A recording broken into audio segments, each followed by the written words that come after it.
Welcome.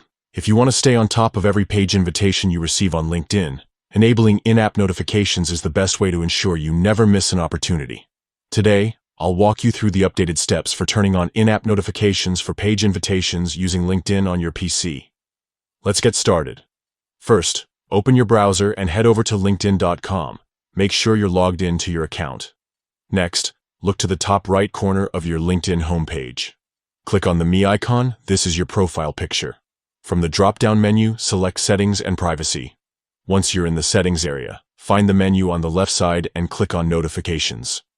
This section lets you control how and where you get notified about different activities on LinkedIn.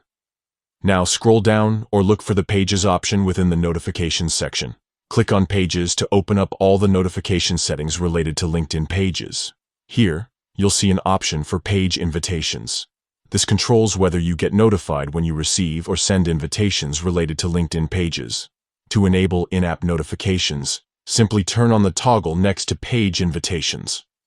When this is switched on, you'll receive alerts directly within LinkedIn whenever there's a new page invitation waiting for you. You can always adjust these settings later if you want to receive notifications by email or push notifications on your mobile device. But for in-app notifications, make sure that toggle is on, and that's it. With these steps, you'll always be up to date with every page invitation you receive on LinkedIn, right from your desktop. No more missed invites or lost opportunities, just straightforward, real-time updates within the platform. Thanks for watching. If you found this guide helpful, don't forget to like and subscribe for more LinkedIn tips and tutorials. See you in the next video.